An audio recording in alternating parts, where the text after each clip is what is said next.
In this video, we're going to go over some basics of simulation in Excel, and we're going to also work on one example, the risk analysis for a new product development. So I'm going to go ahead and start with some definitions here.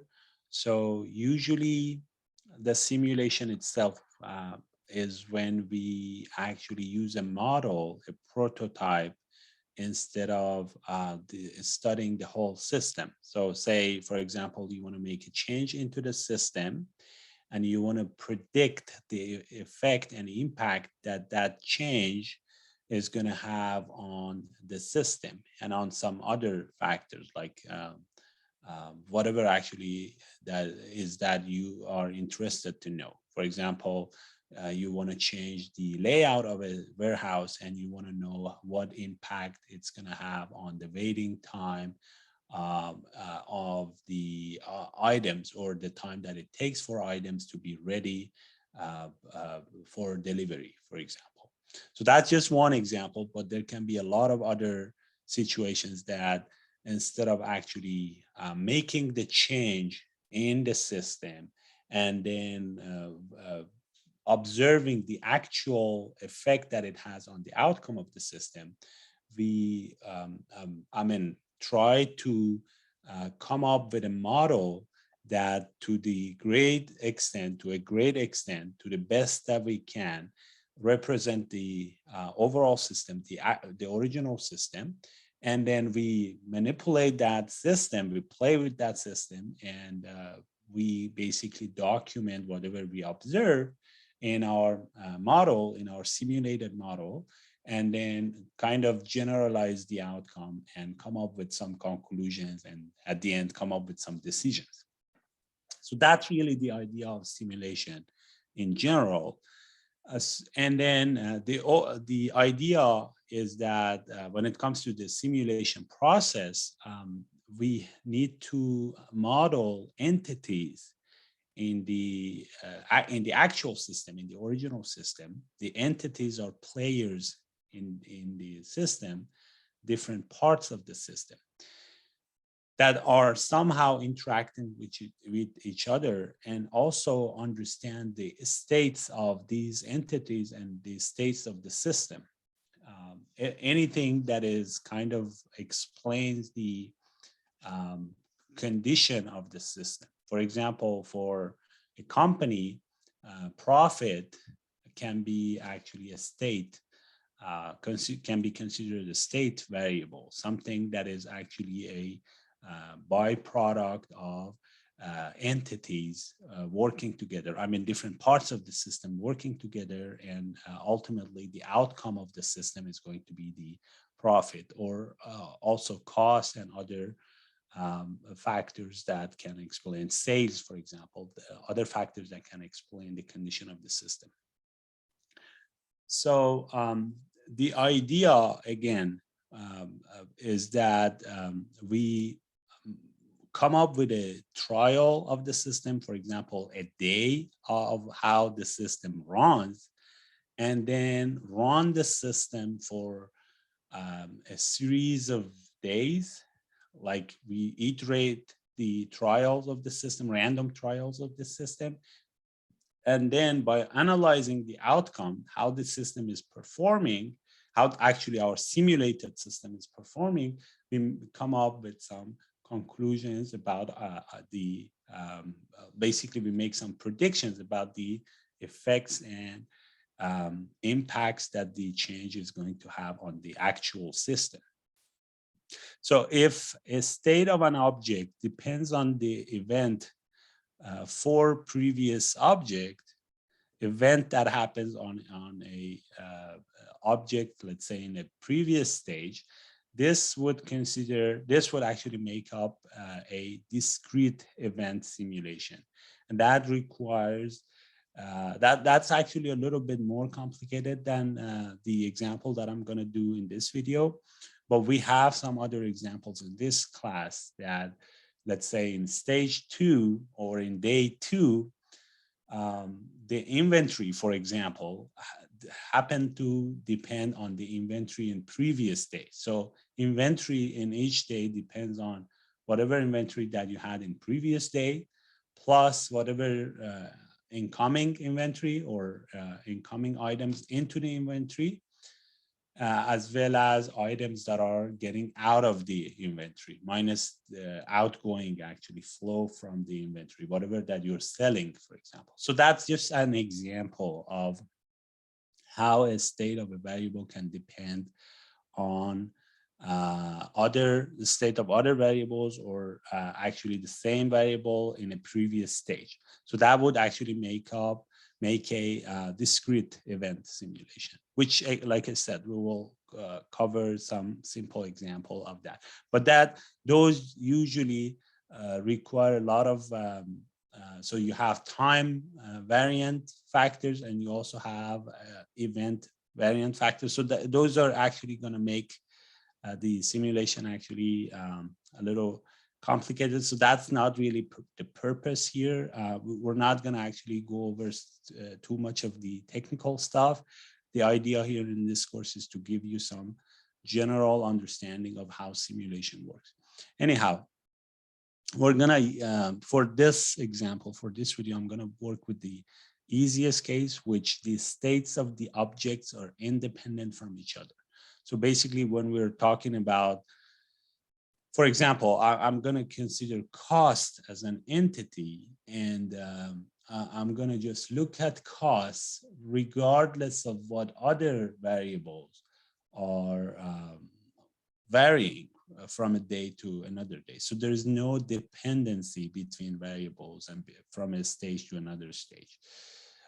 So performance measures are the objectives usually of the simulation. When we want to make a decision at the end of the day, we look at this state of the system, the performance measures, and we evaluate the system based on these performance measures.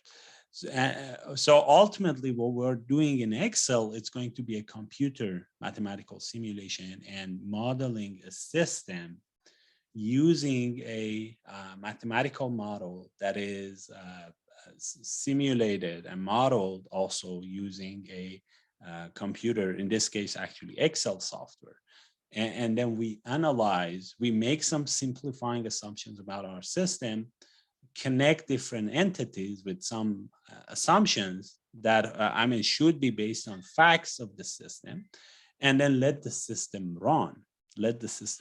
And then we can see the impact on the whatever actually our performance measures are, performance variable. So how the simulation works. So the simulation actually usually has 5 stages, 5 important steps that we need to make. So first thing is to understand the system, the actual system that you want to simulate. Understand the situation. What are the objectives? What are the performance measures? Whether or not simulation actually is appropriate. Are you working with a uncertain situation? Is there any complexity in the system? So all these questions, and then important entities in the system. So you want to understand how the system works and different parts and how they're connected in order to be able to make some assumptions in your model, which is going to be the second step. So second step is to come up with, in this case, actually, we're going to actually create a spreadsheet model that puts everything into one or multiple cells, right? All of these variables, entities, and states that we're talking about, they're going to be actually modeled using Excel cells in the spreadsheet model. Next, we're going to make some assumptions about the uncertain parameters. So whatever that is, like we don't know exactly what's going to be the outcome of those, or what's going to be the realization of those variables in, let's say, a day from now or in tomorrow, or let's say in another stage of the system. If it's, again, if it's time or if it's something else, we need to understand how these variables are connected, how they're actually changing from a point to another point, from a moment to another moment. So that's a very important part, and that actually also ties back to the first step, understanding the system, because these assumptions are also usually based on the studies of the data that comes from the original system. Then we let this the model, the simulated model, to run with random numbers, and then so we iterate. We let the so we actually in step 1 to 3 we make one trial of the system. Let's say we make the system to work for 1 day, and then in step 4 we repeat this 1 day for, let's say, 1,000 days. We let the system to run for 1,000 days, and then in step 5 we make some statistical analysis of the performance measures, and we come up with the final conclusions about the system. So the idea of simulation, again, is prediction of the impact on the system, which is going to be eventually helpful for making decisions regarding like some usually change in the system, some underlying change in the system. So in Monte Carlo simulation and Monte Carlo process, that is actually the topic of this chapter, is when all these actually like random variables are created or actually generated from probability distributions. So probability distributions that are also here. When you make assumptions about the uncertain parameters, you are making assumptions about their probability distribution and generating random numbers from this distribution that are basically based on your assumptions, realistic assumptions about the factual system, is going to be called Monte Carlo simulation. So in another Excel, I talked about how you can extract random numbers in Excel from different distributions. What actually happens in Excel, I mean, I said the main random function that we use in Excel is rand function, parentheses open and close. So that's an active random function. The numbers that are actually created and generated based on these rand function, are not like naturally random numbers. So it may be, so they're basically not coming from a random draw of numbers, but instead they are actually pseudo random numbers, which means that they are actually a series of numbers that are stored in the system, and they actually are designed and they're written and they're actually established in a way to incorporate the main assumptions about a random series of numbers.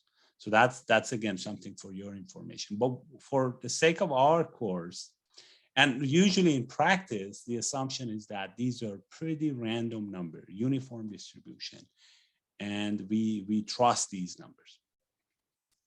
So when the simulation is appropriate, Monte Carlo simulation, when we have a complex and uncertain system. So if it's a pretty simple system, if it's easy to manipulate the actual system, it's not costly, it's not time consuming, it is possible to do that, then you would probably don't take the time to simulate. So you want to actually make the changes into the system. But if any of these cases are not satisfied and you have a complex system that is, I mean, it can be costly, it can be timely, and it can be time consuming, and it can be also sometimes impossible to change and manipulate, you want to actually work with a simulated smaller version of the system. And it works perfectly most of the time if you have uncertain parameters and you need to generate random numbers. So that's when we use these, and usually it involves with It involves major decisions and major changes in the system. So those are the cases that simulation is perfect usually. So I just have a few of other examples, like financial applications. If you want to make a portfolio selection, investment planning, you want to predict the profit in your investment, actually. Project selection, again, project selection also is like an investment of your time and money, right? So you want to know which project is going to give you the most amount of profit or benefit, whatever actually the benefit you're considering. Again, there are multiple factors here in play, and you want to understand which one is expected to give you the best. Option pricing, again, same idea. There are a huge amount of variability in the pricing into the market conditions, and you want to kind of come up with an understanding of which strategy is going to benefit you the most. Marketing applications, new product developments, a case that we're going to do right now, timing of the market entry for the product. Again, there are a lot of entities and players in this game. There are, let's say, competitors, macroeconomics of the market, the actual economic conditions of the society. So there are a lot of other things that are in play, and you want to see how the connection between these two and how the interactions between these factors are going to play out for whatever the variable of performance is for you. And hopefully you can come up with an informed decision at the end of the day. Project management, inventory ordering, capacity planning, and revenue management are other examples that I'm going to simply skip, but we will have examples of all of these: capacity planning, inventory ordering. And one of the examples that you guys are going to solve in this class, and I think is one of your practice questions, it's determining the size of the fleet of a rental company, how many cars to have in order to maximize your profit, for example. So these are simply examples of situations that we can use and benefit from simulation. I'm going to go ahead and work actually on one example that actually we have in the slides for chapter 14. So this one actually, risk analysis for Senatronics. So this company, this is a new product development, a new medical device. And we want to understand, we want to analyze the first year profit and then decide whether it's a profitable entry into the market or profitable investment to actually involve with this new product. So the key parameters to determine the first year profit. So first of all, there are a lot of details here, but this is really the function here, the formula that we're looking for. Profit is a function of price, is a function of CI, the labor cost, and CP, the cost of like material cost, and then demand. So this is going to give you the variable cost, the CI plus CP, the unit cost for the product, for this medical device, price minus that variable, basically profit margin multiplied by D, the demand, minus the fixed cost. And fixed cost here is the total money that you spend in the first year. This is a fixed amount of cost. So let's say $1 million you're spending in 1 year, but other costs, CI and CP, are defined as variable costs. They are per unit of sale in the market.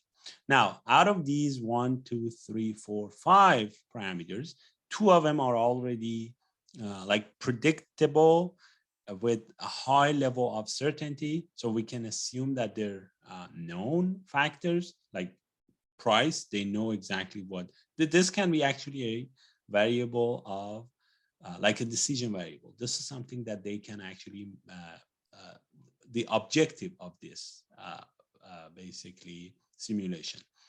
They know, they want to know what should be the best price. And then CA also, the administrative cost, they know that it's going to take $1 million in 1 year for them to basically conduct this new product development. And then for the other three variables, CI, CP, and demand, we have three different distributions. So for CI, it can be any CI is labor cost. So it's right here, labor cost is a discrete distribution with 5 different separate values that can possibly happen. And then material cost or part cost per unit are continuous uniform distribution between $80 and $100 per unit. And demand is a normal, is actually follows normal distribution, is again a variable with a standard with the mean of 15,000 and a standard deviation of 4,500. And like I said, it follows normal distribution, as you can see here in this graph. All right. Okay. So now what we're going to do, if you remember, the first step was to understand the system. So it's very important. It's this one actually is a pretty simple case. We have the understanding of the system is right here. Profit. We're going to make decision based on the profit. Objective is to have a the higher the profit is, the better your like the end game, actually the outcome of your game is going to be, and your decision to enter this market is going to be most beneficial, hopefully, if the profit is high enough. And then 3 different distributions that we're going to be working with. So that's step 1. Step 2, coming up with one trial of the system. And then after that, we're going to iterate. And I'm going to go with 1,000 here just to keep things simple. And at the same time, we need to have enough number of iterations for the system. So 1 trial, and then we'll repeat that trial for 1,000 times. And then we're going to make some statistical conclusion. So that's the idea here. So let's go ahead and start that. So we have 5 parameters. And then the value of these parameters, let me just make this a little.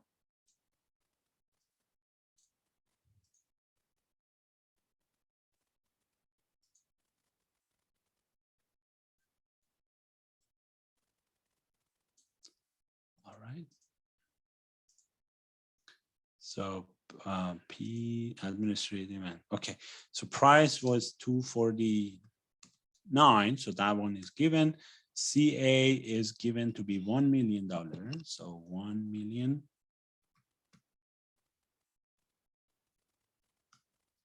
And then direct labor cost per unit, CI. CI is discrete distribution based on this chart, based on this.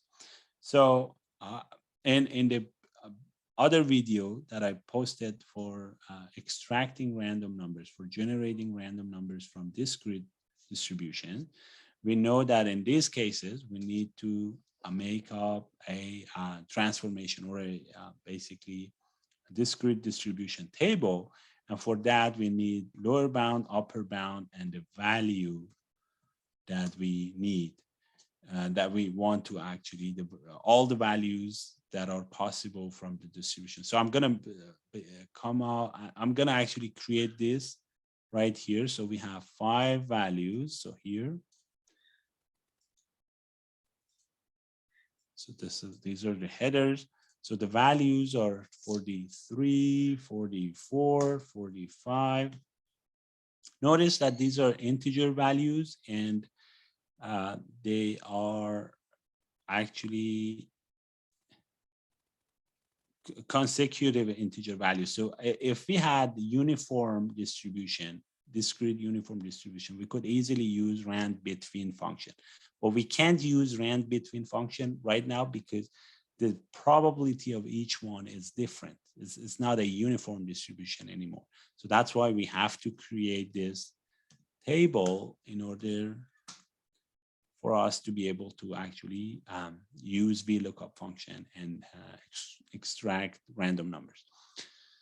So the lower bound of the first bin is always 0. The upper bound of the last bin is 1. And then the lower bound of the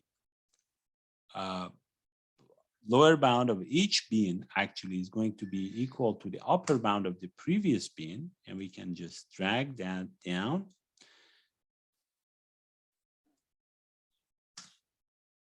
So I'm putting the formula here for you. And then upper bound of each bin is going to be equal to the lower bound. Upper bound is equal to lower bound plus the probability. So that's something that you need to know. So the upper bound here is going to be lower bound plus the probability of 43, and that would be 10%, 0.10. The probability of 44 is 20%, 0.22. Actually, what I can do, I can write the probabilities here. Probability, and then 0.1, 0.2, 0.4, I believe. Yes, 0.2 and 0.1 again. You just need to make sure that the sum of these values, sum of these probabilities are equal to 1, just to make sure that this is a proper, complete distribution. And then after that, upper bound is equal to lower bound plus probability. And then you can drag this down. So again, notice the last bin should be 1, the upper bound of the last bin. So this is the metrics that we were looking for. The table that we were looking for, lower bound, upper bound, and the value. And then you can also include the probability that would allow you to kind of, you don't have to write any formulas, you can just put the numbers, but you want to make sure that you capture the full range from 0 to 1. All right, direct labor cost per unit. And now I'm going to go ahead and put the value here. So the CI is going to be a random number from this distribution, from this. So the random number here, I'm going to use Vlookup function, So the lookup value is rand. So we're looking for a random number between 0 and 1 in this table. All right. And then the column index is 3. So we want to return the value here, 1, 2, 3. The column 3, the third column is storing the value that we want to return. And then true for approximate match, because we don't have all the exact numbers. We need to allow the Excel and Vlookup function to estimate for us. So that's what happens when you have a decimal number. It's going to go ahead and find the range that that specific number belongs to and return the corresponding value in front of it. So that's what Vlookup function with true for approximation does. So 44, I'm just going to show you the formula again. So that is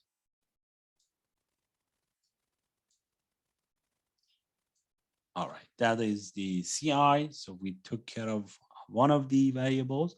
The next one, CP, cost, material cost or parts cost per unit. That is any value between 80 and 100. Here, as you can see, it's a decimal number between 80 and 100. So for that, as you know, again, you need to watch that video. So for these cases, we go with the lower side of the distribution plus the difference between lower and upper, or basically the size of this interval, which is 100 minus 80 or 20, multiplied by random number from 0 to 1. So this would always give you a number between 80 and 80 plus 20, because rand can be any number between 0 and 1. So that's what we do here. And then next, demand in the first year. And like we talked about it, demand can be, demand actually follows a normal distribution and can have a mean of 15,000 and a standard deviation of 4,500.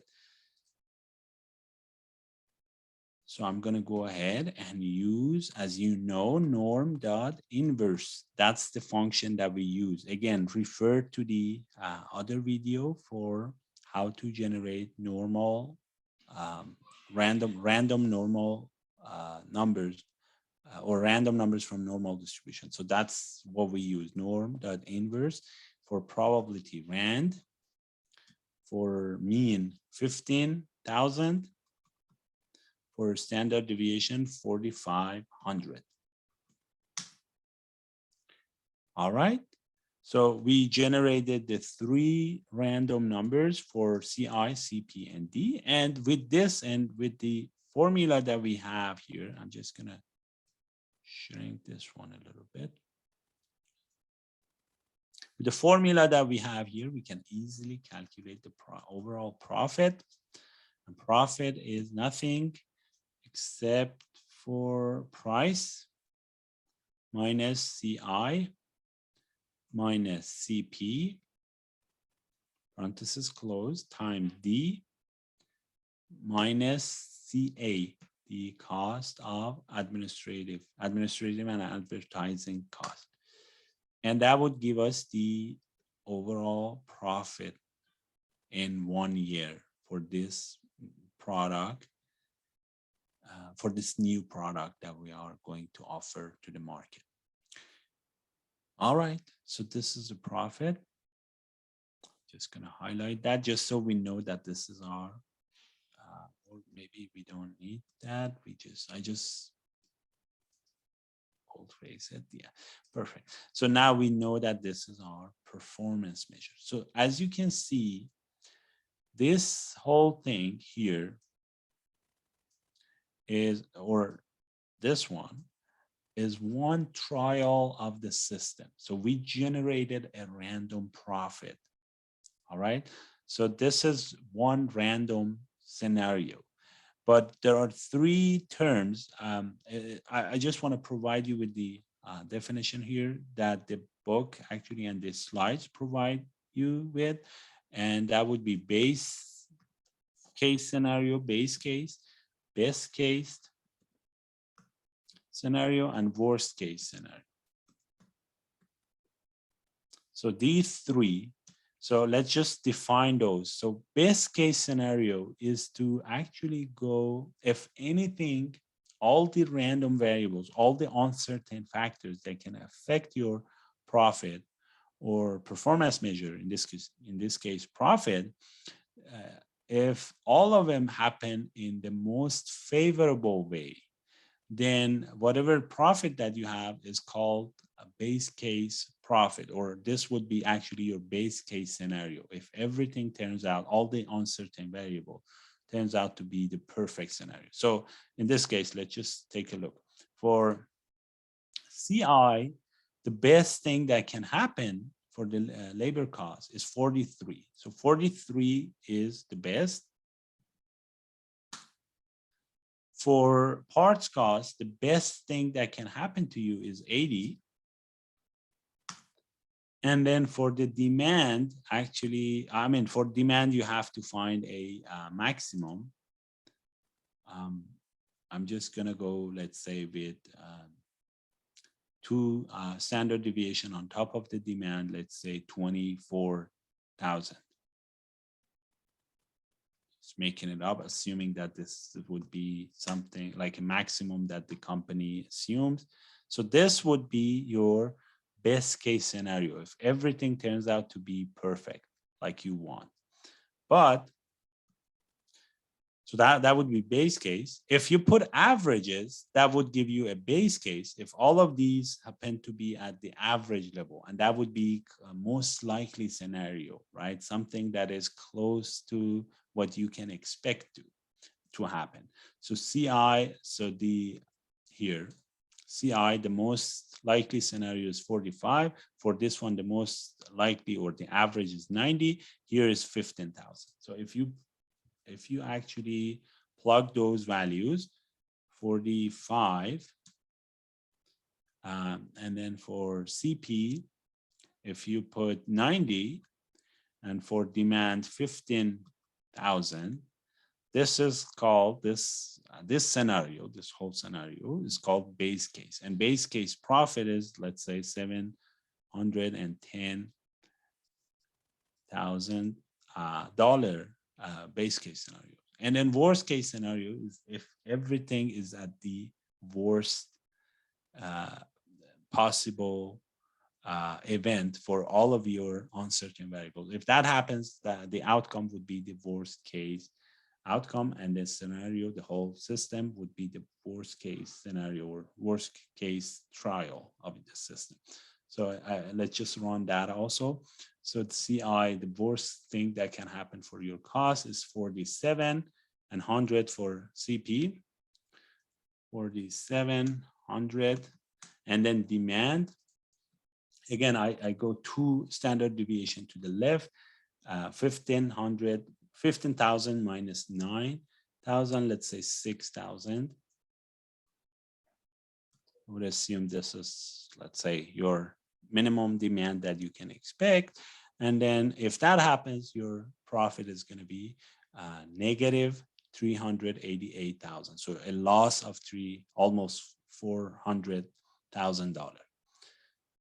So that would be worst case scenario. So we talked about these 3 terms. So let's just get back to our business of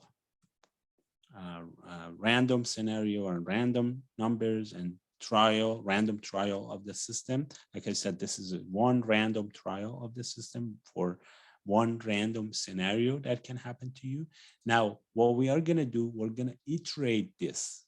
We're going to generate thousands of these trials, and then only then we can evaluate the profit and come up with a distribution for profit and measure the likelihood of different ranges of profit. So for that, I'm gonna put it in one row, all the important variables that are important to us. You can just include profit if you want, but I'm just gonna include maybe all of those, but since price is not changing, I'm not gonna include these 2. I just include these 4, and then I'll put them right here. Transpose, and then ID or iteration number 1. So this is I can actually use CI, CP, and then D and profit. All right. So, and then here I actually refer to the random trial. So CI, CP,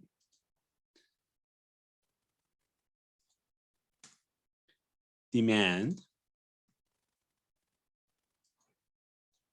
and then profit.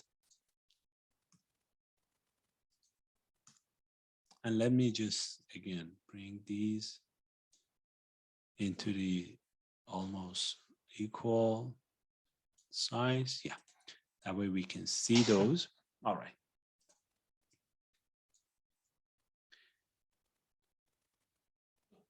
So these are my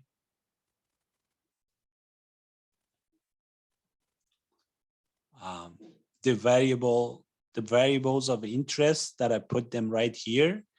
And I'm going to go ahead and, all right. And then let me just also show you the formulas here, the reference point.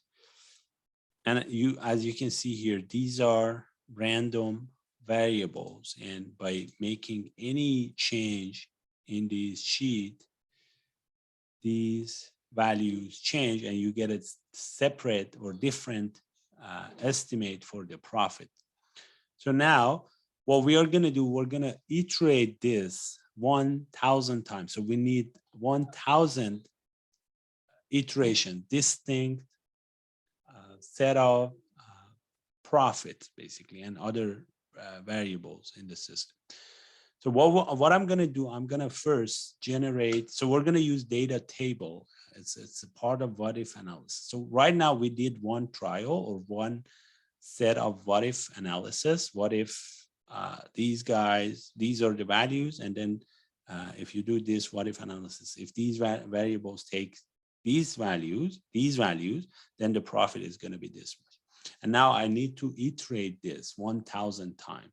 So 1 and 2, or you can put, let's say, previous iteration plus 1. And now you can drag this down all the way to 1,000. That's what we need to do. So we're looking for 1,000. I guess I went much higher than that. Yeah. I would, again, stick to 1,000. So I go back up. And then from here on, I'll delete. So 1,000. Okay. So now I'm going to go ahead and select this table and go to data tab, what if analysis, and data table. That's what we need to do, data table. That's the functionality that we're going to use. So I selected, you just need to be careful here. Only, so my first row here includes definitely the iteration, which is not a random factor. I just created those iteration numbers. But then anything else that is in this row is right now actually is a random variable. There's a reference to my random trial. But if you put a fixed number, that fixed number is going to be repeated and is going to be actually replicated again over and over again, right, for 1,000 times.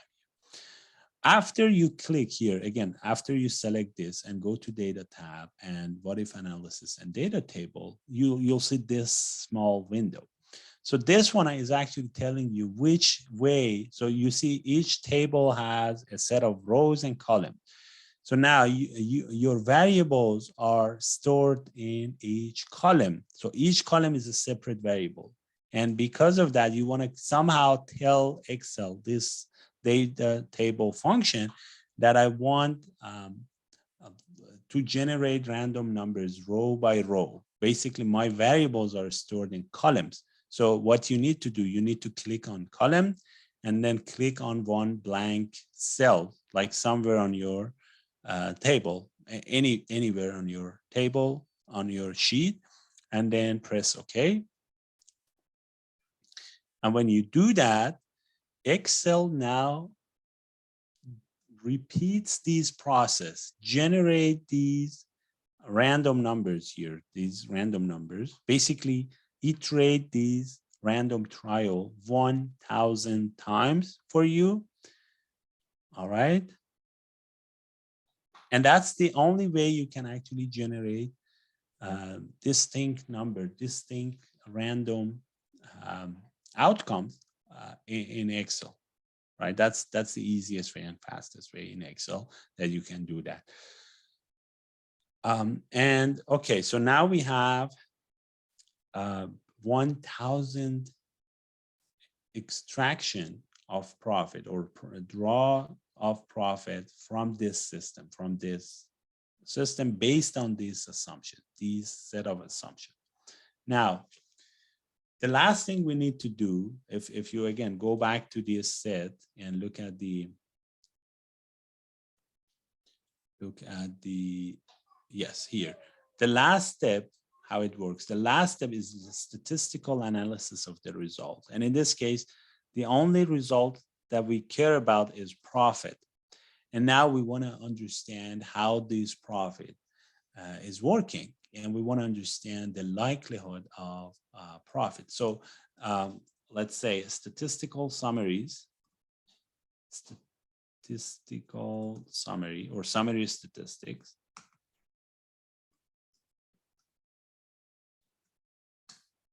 All right, so here we want to understand, again, this set also is variable. Again, if you make any changes in your Excel file, as you can see here, these values are changing because this random trial is active still. You have rand function all over. And then this data table is also referred to those. So it's going to be a on time, online, random, basically simulation of your system. Simulation, dynamic simulation of your system, and numbers are generated all the time.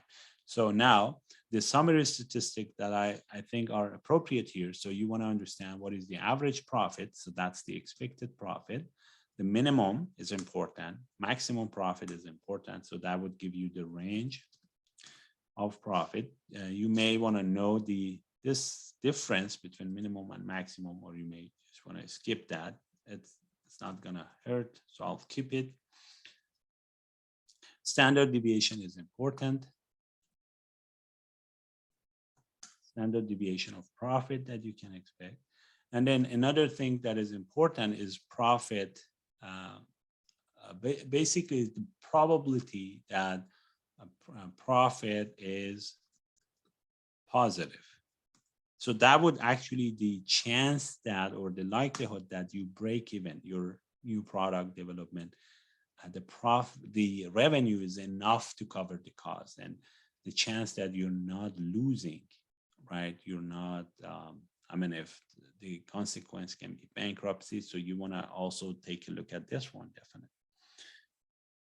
And then another thing is to maybe last thing that you also may want to actually include like mode, median, and stuff like that. But you also may want to include the 95% confidence interval for mean, which is something that is really nice. And I'm sure you have covered the basics in the statistic. So lower limit, but I'll write down the formula here again, upper limit. And then we actually work with that. We try to estimate that also. So this actually tells you that with 95% chance, we're going to actually create an interval that we can say, instead of giving one point in the space for the profit, what if we can actually come up with an interval that with 95% confidence, we can say that the mean of profit or expected profit is going to belong to that range. So that actually includes both mean and standard deviation. So it includes error as well as the center of your expectation, which is a very nice thing. So I'm going to start with the mean, and then we will get to that formula again. All right. So for the mean,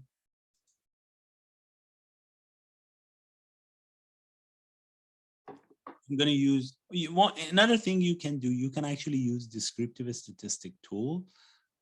But the problem with this descriptive statistic tool is that that provides you with a static picture of the profit.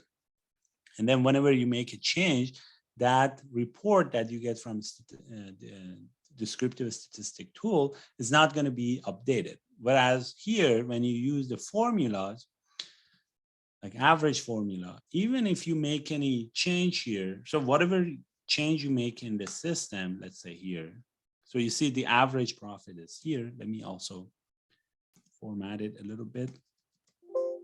You can also add $sign. And you see when these numbers change, these mean also is connected and changes at real time, which is nice. Minimum of profit again, maximum of profit. Range is going to be difference between maximum and minimum. So it tells you how much variation you can expect in profit, like what is the likely range of profit that can happen.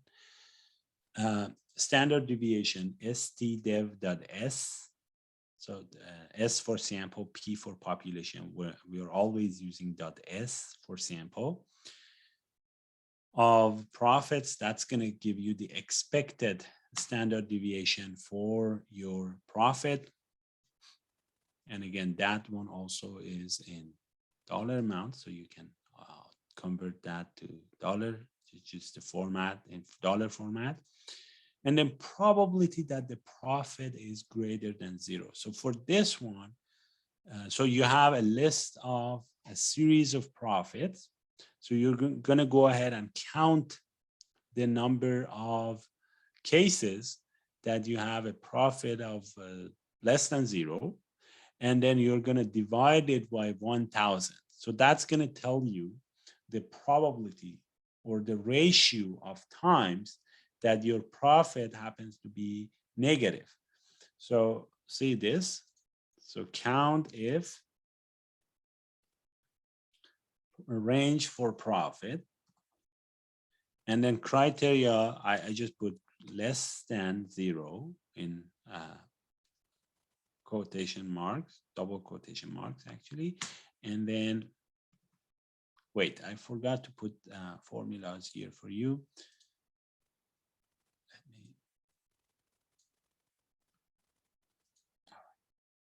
So here, count if. So that counts the number of times in your simulation, number of trials that you ended up with a profit that is less than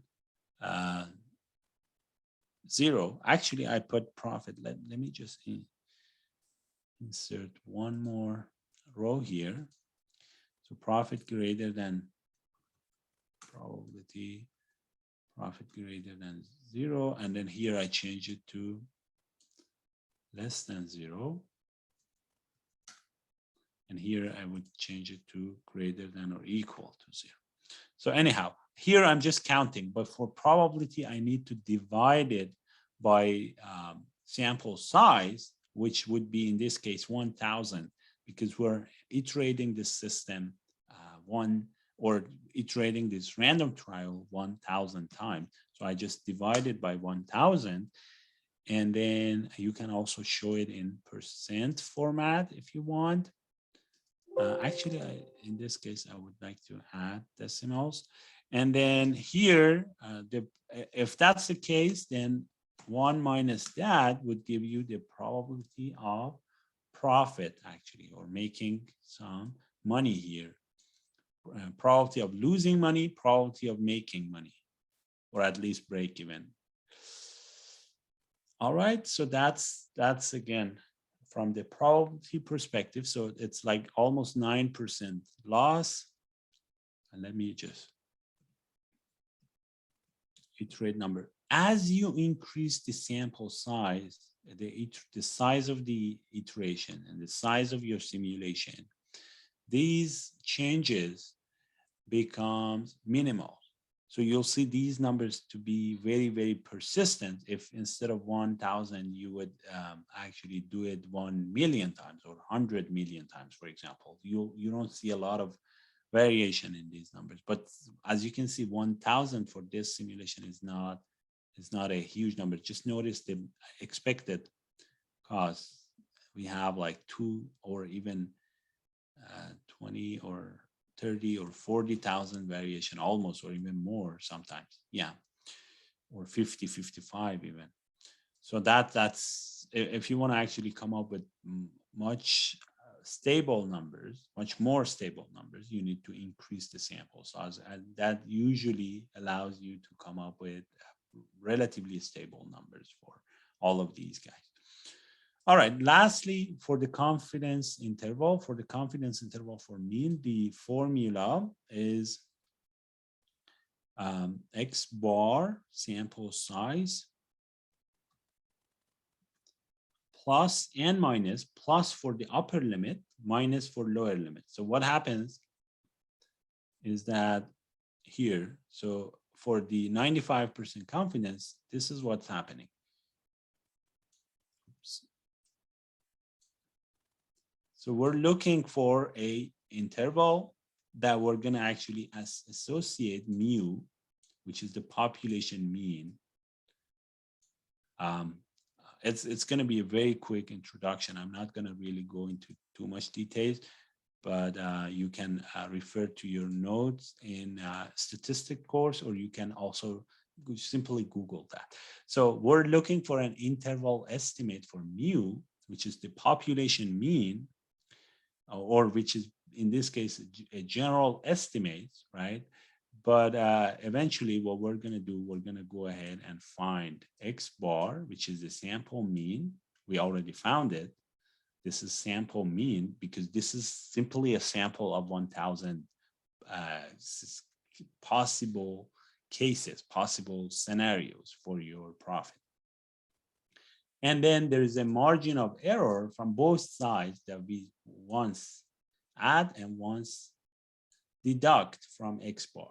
That will give you the lower and upper bound. And that would be then the whatever percent confidence interval. And that range, the margin of error, depends on how much confidence you're looking at or you're looking for, right? So that all actually depends. When I write the formula, you'll see X bar plus and minus the value of the t value, t half of alpha, times the standard error, which is a standard deviation divided by square root of n.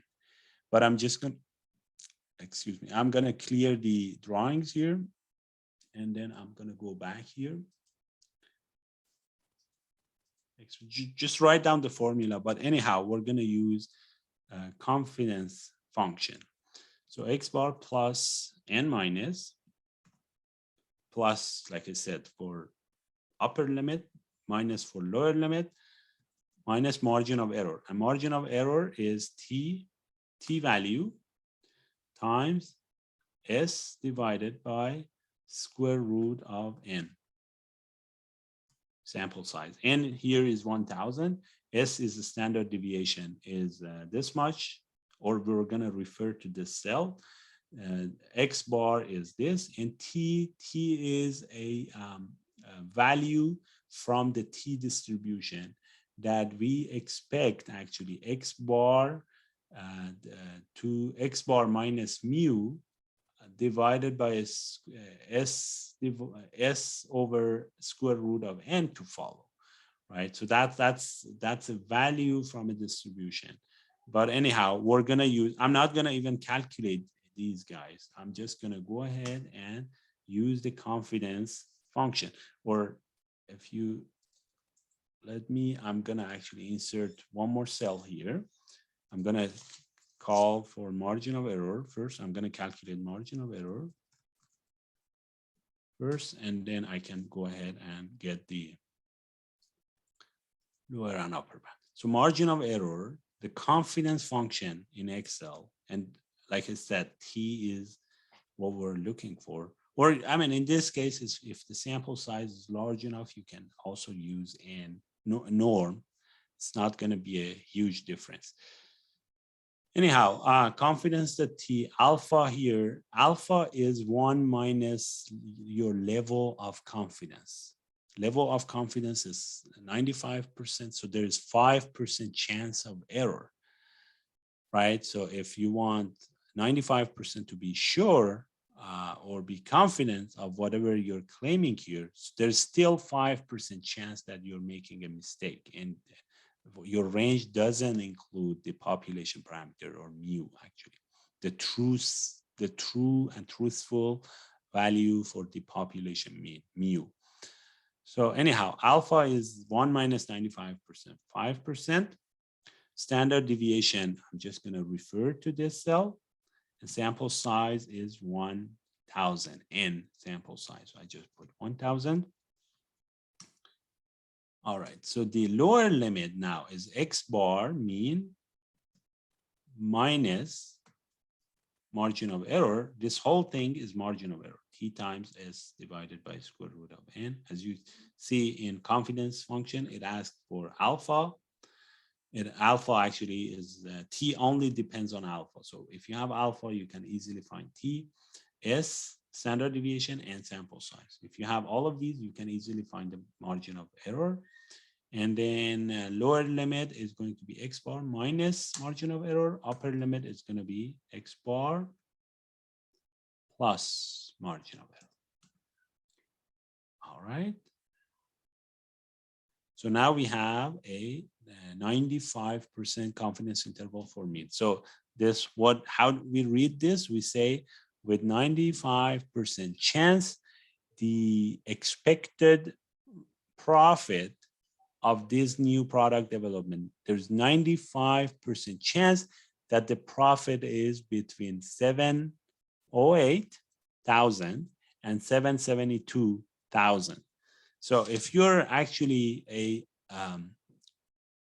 not a risk averse person, or I mean, risk aversion is not something that you consider like this 7% or 8% or 9% is not something that you worry about, and instead you look at the chance of winning, and it's not just the chance of winning, but also the amount of winning. You would probably consider this project, because as you can see, with 95% chance, your profit is going to be about 700,000. And that's probably, I mean, depending again on the amount of cost and the money that you have to put down, that may be a good deal. You may want to pursue that.